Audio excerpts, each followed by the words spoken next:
grande, ¿eh? Eso no tiene que ver con la estatura, ¿eh, Juan? Grande...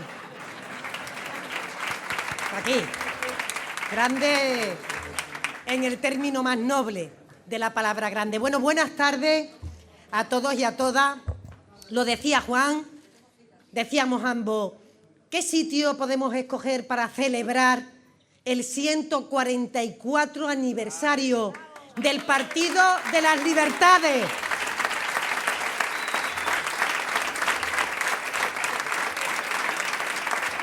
El 144 aniversario del Partido de los Derechos, del partido que cuando nació, desde el primer momento, tuvo muy claro por qué aparecía, porque era un instrumento al servicio de los ciudadanos y ni más ni menos porque ha sido justamente la mejor forma que ha tenido la sociedad española para producir dentro de nuestro país los principales avances, conquistas, porque los derechos y las libertades nadie las regala, permanentemente vienen de una lucha de conquista de militantes socialistas y de otra gente que forman parte de la familia socialista, tengan o no tengan carné del partido, y que permanentemente han estado luchando por ponerle voz, por poner la reivindicación, poner palabra a aquellos que no tenían patrimonio, que no tenían quien los defendiera, que sabían que solo la unidad permitía ser más fuerte y que ha permitido conquistar para España los mejores años que hemos vivido en el último siglo y los mejores años que nos quedan por vivir. El Partido Socialista. El partido que dignifica la memoria, porque a veces esas conquistas cuestan sangre, sudor y lágrimas, y son muchas compañeras las que a lo largo de la historia de nuestro partido han pagado con su libertad, han pagado con su vida, han pagado con su estatus social.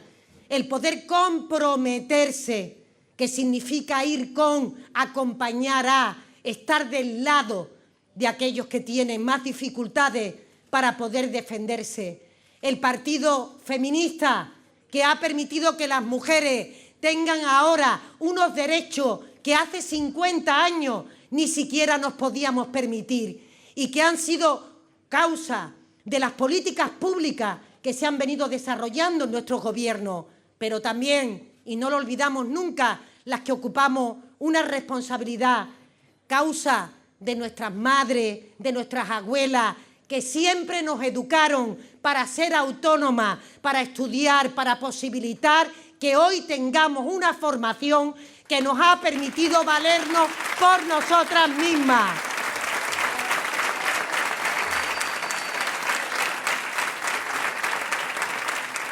El Partido de los Derechos Humanos, que no se olvida de los conflictos que hay a nivel internacional, porque siempre que haya un hombre, una mujer represaliado por lo que piensan, por lo que sienten, por su religión, por cualquier causa, en cualquier rincón del planeta, siempre tendrá un apoyo en un partido que estuvo y ha estado y seguirá estando del lado de aquellos que buscan la paz, que buscan la tolerancia, que buscan la convivencia, que respeta la diversidad. Un partido ecologista que hace que realmente el cambio climático no sea una amenaza para la supervivencia de la humanidad, que está permitiendo que seamos todos conscientes que nos queda mucho por delante y hemos perdido mucho tiempo para dejarle a nuestros hijos, a nuestros nietos, un planeta que otros pretenden con sus políticas de corto plazo, con sus políticas de regate corto, como hace Moreno Bonilla en Doñana, tocar el pulmón de Europa.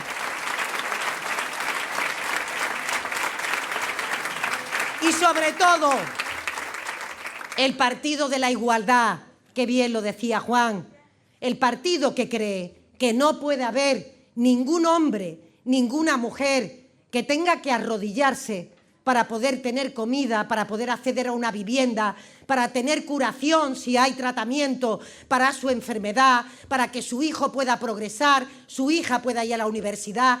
El partido que permite que la mayoría social de España avance, suba, progrese.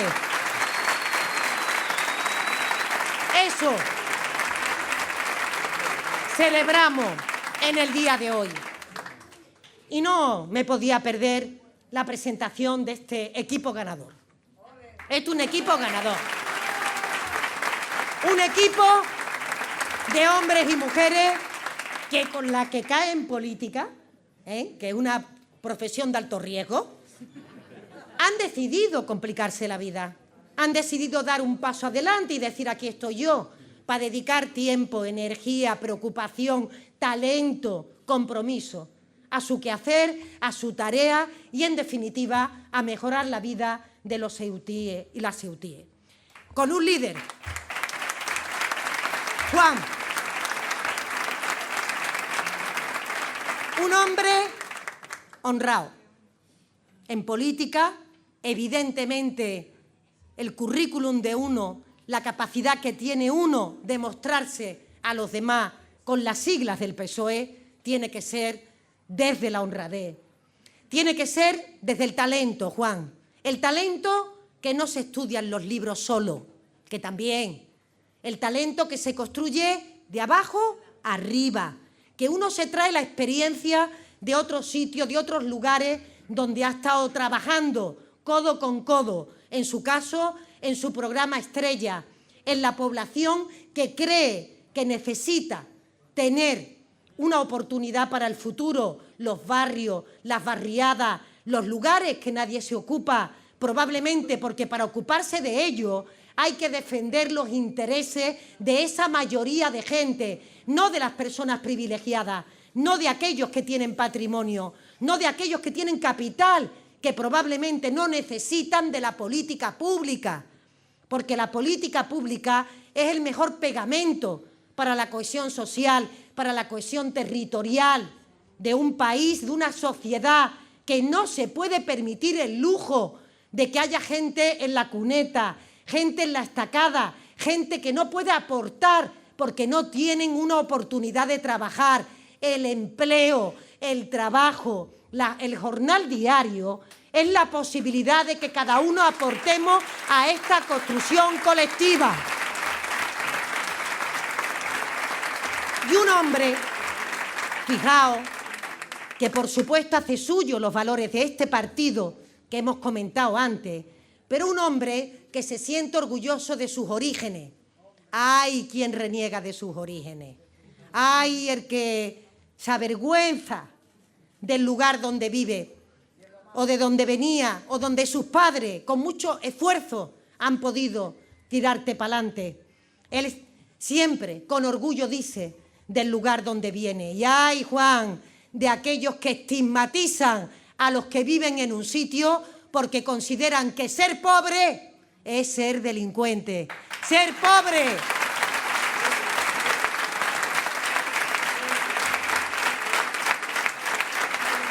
Ser pobre es la dignidad del que quiere salir de esa situación y sobre todo del que quiere que sus hijos, que su familia viva mejor de lo que ha vivido uno, que es lo que ha hecho este partido a lo largo de toda su historia. Ser capaz de estar del lado de los trabajadores, de las trabajadoras, para que subieran un escalón en la escala social, para que se convirtieran en clase media, que significa avanzar en materia de progreso, de consumo, de tener la posibilidad de vivir mejor. Y claro que las personas humildes queremos vivir mejor y queremos que los demás vivan mejor. Y lo hacemos desde ese compromiso que tenemos en que todos tenemos que avanzar de la mano y todos tenemos que seguir trabajando uno a uno. Y además porque Ceuta lo necesita. Veréis, aquí estamos en el sur de España. Yo soy del sur de España. Me siento orgullosa de ser del sur. Por supuesto lo expreso en mi acento, que se parece tanto al vuestro también, porque mis raíces, porque la manera distinta que tenemos los españoles de expresarnos forma parte de nuestra riqueza, forma parte de nuestra cultura, y lo sabéis bien aquí en Ceuta. Una ciudad en la que justamente la convivencia, que es la principal tarea que tiene un gobernante.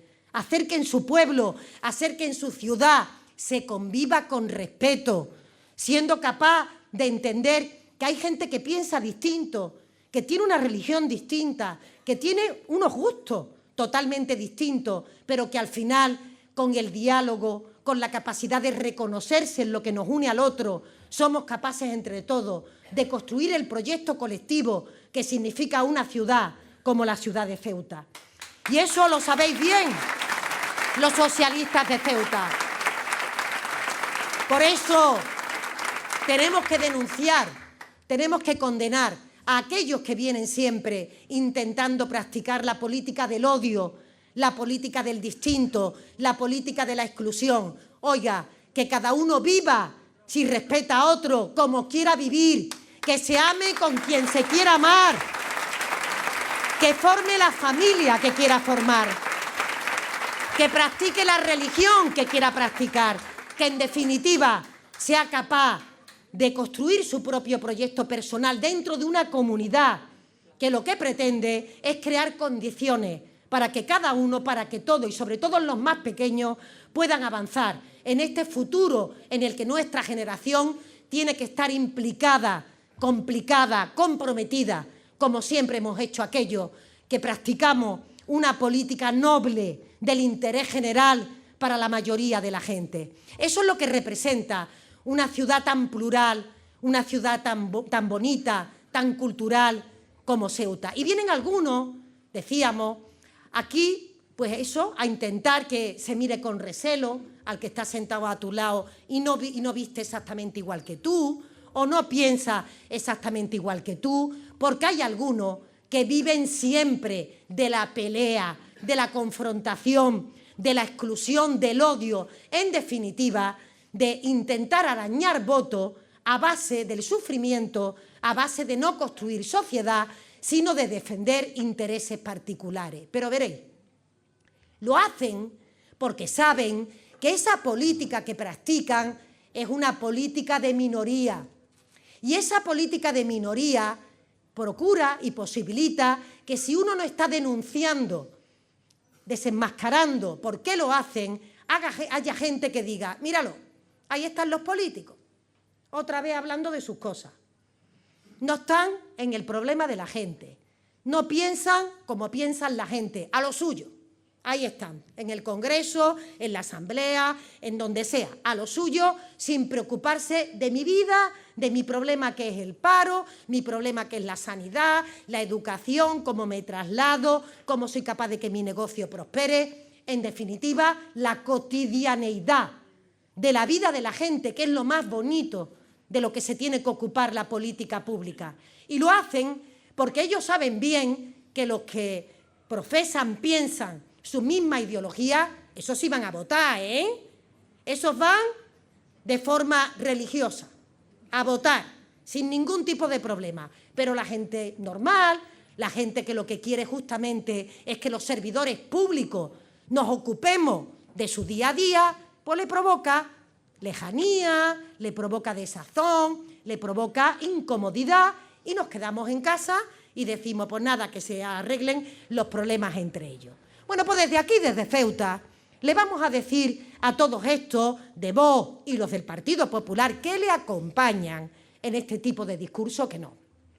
Que la política pública, como decíamos antes, es el instrumento que tiene la gente que no tiene patrimonio, que no tiene padrino, que no tiene riqueza para posibilitar al menos en lo esencial una igualdad de oportunidades que permita protegernos, que nos permita avanzar. Y no hay excusa para hacer esto. Lo ha demostrado el presidente Sánchez. No hay excusa. Es necesario pensar en la mayoría de la gente para hacer una política que proteja al 90% de la población. Uno tiene que saber, cuando elige a sus gobernantes, para quién trabajan, para quién gobiernan. Gobiernan para todo el mundo, para la gente normal, que vamos y que tenemos nuestra preocupación cotidiana que tiene que ver.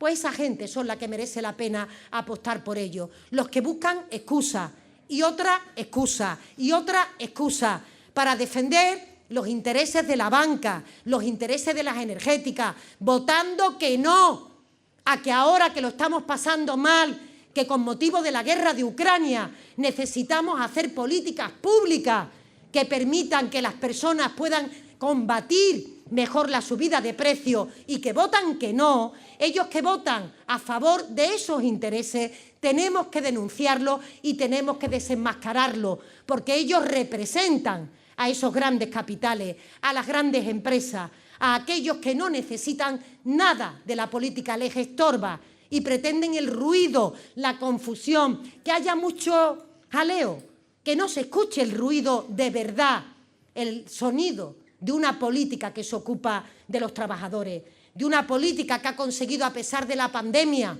que votaron en contra del confinamiento, que salvó miles de vidas, votaron en contra porque su objetivo era que al país le fuera mal, porque creían que si a la gente le iba mal, iba a ser más fácil que votaran al Partido Popular y, por tanto, preferían ese sufrimiento de la gente por tal de llegar a Moncloa. Y eso la gente le tiene que decir que no.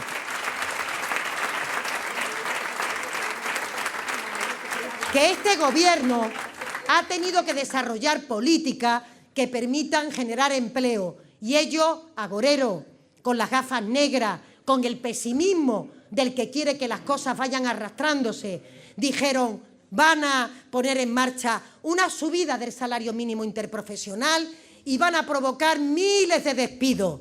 Hoy, 20,5 millones de personas ocupadas, la cifra más alta que hemos tenido en nuestra historia.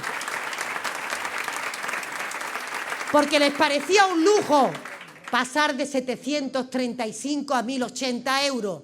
Bien se suben el sueldo ellos, bien protestan cuando denunciamos algunos sueldos que conocemos o que se hacen públicos. Porque dijimos: oiga, hay que anular una reforma laboral que hizo de la precariedad de los trabajadores la forma de relación con el empresario. Y no era casual.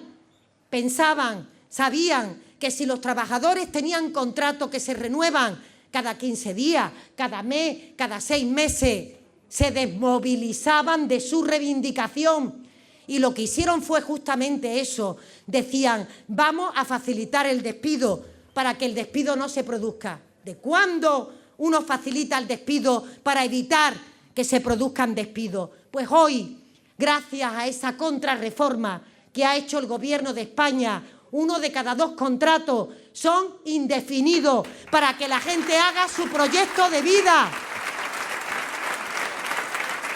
Y los jóvenes, los que tienen que construir el futuro de todos los que estemos aquí, se puedan emancipar, se puedan marchar de casa, que algunos tienen ya más años que ir, siguen, ¿ya me entendéis?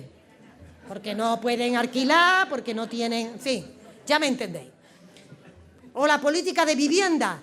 Están rabiosos por los anuncios en política de vivienda. Oiga, la vivienda no es un bien de especulación, no es un lujo al alcance de unos pocos. La vivienda es el 5.º pilar del estado del bienestar, es el derecho de las personas.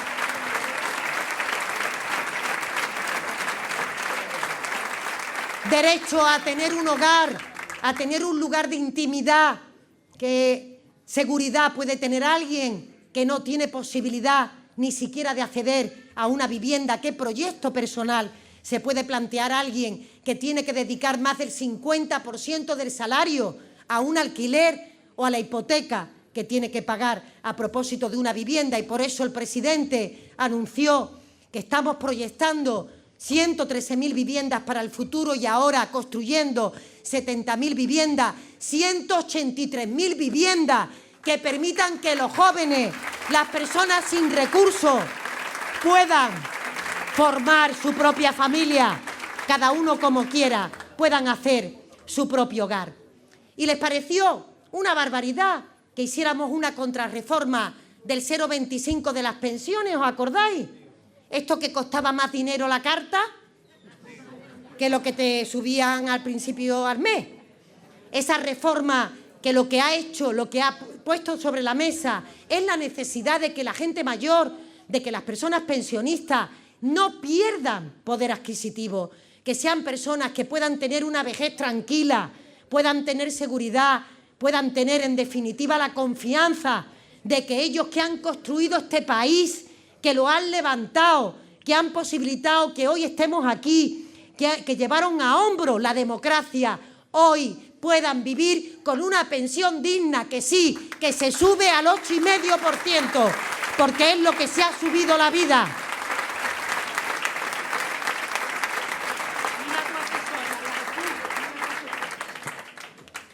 Y también, como no siempre, con esas gafas negras, con ese no a todo que ha dicho el Partido Popular una y otra vez defendiendo esos intereses de unos pocos, tener también la posibilidad de que entre todos seamos capaces de dotar un marco de democracia, un marco de convivencia, que ellos no respetan, que no cumplen cuando a ellos les toca estar en la oposición, no cumplen con los mandatos legales. Más de 1.600 días sin cumplir con la renovación del Consejo del Poder Judicial, sin cumplir con la Constitución, y nos enteramos hoy que mantienen reuniones secretas con determinadas asociaciones de fiscales. Que diga el señor Feijóo para qué se ha reunido, qué es lo que ha comprometido, a qué le llama derogar leyes.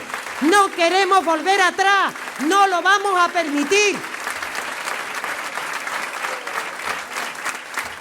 Y termino. Aquí lo vamos a hacer posible, porque lo decía Juan, Ceuta tiene que remar en esa misma dirección. No podemos tener un gobierno que no esté trabajando en las mismas áreas, en la misma forma de crear empleo, en las oportunidades de las manos de los proyectos. Y además, con la mentira por bandera. Te quiero decir una cosa, Juan. Primero, que hoy la consejera de Economía decía que le pregunte el secretario de los socialistas, no necesito yo venir a Ceuta, que como tú haces, para que tú me llames todos los días. Eso es lo primero que le quiero decir. O me ponga un WhatsApp.